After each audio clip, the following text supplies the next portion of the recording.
Good morning. It's Thursday morning. I'm Rabbi Ed Feinstein, and this is Coffee and Kavanah, and it's my pleasure to welcome you to VBS Live on Facebook. When I was much younger, when I was in graduate school, I had a small apartment where I lived with a roommate, and I spent all my days and nights studying and teaching. I would get up early in the morning and drive off to school, spend all day in class, spend all afternoon teaching Hebrew school, go to a couple of study groups. And by the end of the evening, I was pretty much starving. And because I lived with another fellow, the only thing in the refrigerator that didn't say Budweiser on it was a bottle of pickles. So I found up the boulevard a small coffee shop, one of these small old-fashioned places that serve breakfast for about $2. It was empty by midnight when I would arrive, and I would come every night around midnight, spread my books and papers out on a back table in a booth. Waitress would come by. She'd say, "What do you want?" I'd say a couple of eggs, hash browns, hot chocolate.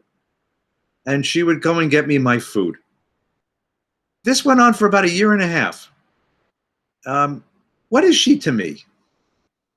I was sitting one night reading, and it suddenly occurred to me that this young woman and I have been in an interesting transaction now for quite some time, maybe 18 months.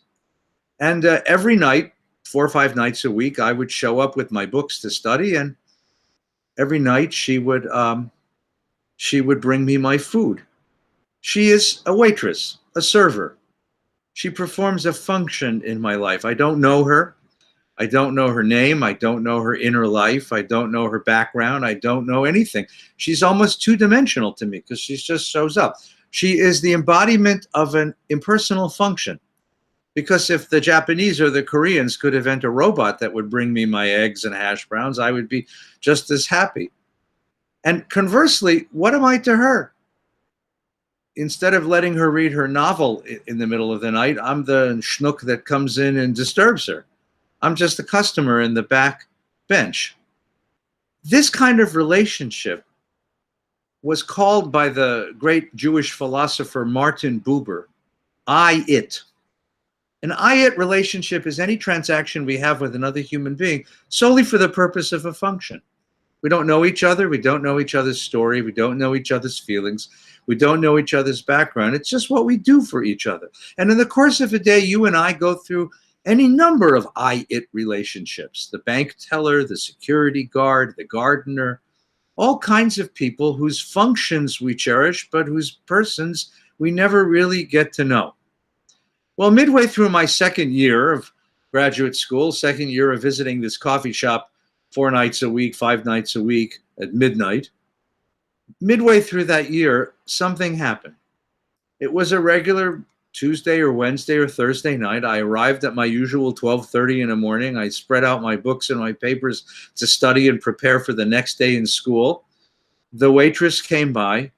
And when she asked me what I want, I said, you know what I always want, a couple of eggs and some hash browns. And I looked up in her eyes, and it had been clear that she had been crying. I said, "You okay?" She said, "Fine."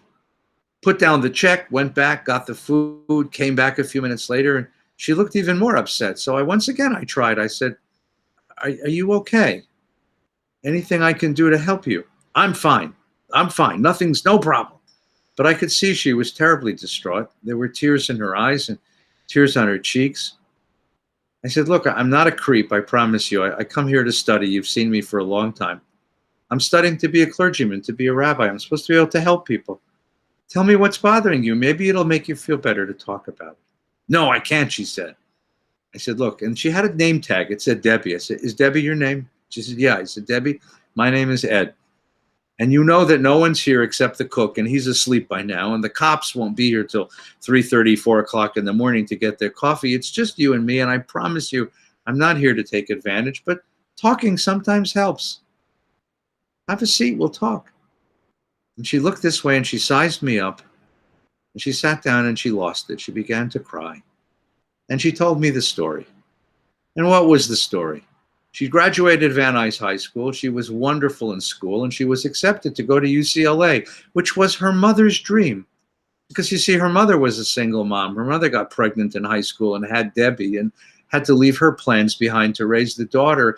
And it had been the mother's dream since the kid was very small that Debbie would grow up and go to college and and have a life different than the mother's life. But Debbie, as some young women do, she fell in love, and the young man promised that he would be good to her. And the young man went off to the army. He was serving in Germany, and Debbie was stuck here. And the idea was they would both work, and they would pool their savings when he got back and buy a home and build a family and live happily ever after. But, well, in those days, there was a thing called a Dear John letter. A letter from the boyfriend came from Germany. I hope you'll forgive me. I hope we can still be friends, but I met somebody, and we're engaged to be married, and she's pregnant with our baby. And, well, poor Debbie is stuck in this coffee shop in the middle of the night. She doesn't know who to turn to. She can't tell her mother, she says, because her mother will kill her, because this is just what her mother warned her against. And she can't tell anybody. But she could tell me. And I reached down and I held her hand. I said, okay, take a moment, take a breath. It's not all is not lost. We can fix this. We can fix this. First of all, I said, you got to tell your mom. But she'll kill me, she said. She'll kill me. Yeah, for 10 minutes. But once she gets that out, she'll be supportive and she'll be loving. You'll see. And then you got to call UCLA and reactivate your admissions file. If they took you once, they'll take you again. It's not a problem. And then you got to go call Valley College and see if you can get freshman English and start taking classes now and take some classes over the summer. So when you arrive at UCLA next year, you won't be that far behind. You can catch up with your class. I can do that, she said. I'm sure you can do that. And then, Debbie, I said, take a deep breath. You're a smart woman. You're going to do just fine. You're going to get through this and you'll be stronger for it. This boy wasn't right for you. He was below you. You'll find someone better who cherishes your gifts and your blessings. She said, thank you. This has been so helpful. What is she to me now? She's not server. She's not server anymore because a server could always be replaced with another server. She's Debbie. She has a unique story, a backstory, a past. She has dreams. She has a future. She has an interiority. She is now unique to me. And I am not just the schnook in the corner who bothers her evening. I'm Ed. I'm the one who came to listen. I'm now a friend. We're unique to each other. This kind of relationship, Martin Buber called I-thou, or I-you. In this kind of relationship, we discover our uniqueness. Only in this kind of relationship do we discover our uniqueness. So the I, he said, of the I-thou is different than the I of the I-it. When I'm in an I-it relationship with the security guard or the bus driver or the gardener or the cleaning person or the UPS driver, I'm just as much an it. I'm just another schnook, just another digit in the line of numbers. But when I tell a story and I hear a story and I discover your name and I listen to your background and I feel your interiority, you and I become unique to each other. Buber said, we live for these moments, for I, you, or I-thou moments. And what really changes is the betweenness. And this is the concept I'd like you to focus on today. The betweenness, the space between us. When I confront an it, when I confront a person who just does a function for me, the betweenness is cold and empty. It's just a functional relationship. But when I confront a thou, or any relationship that can become a thou, what's between is sacred.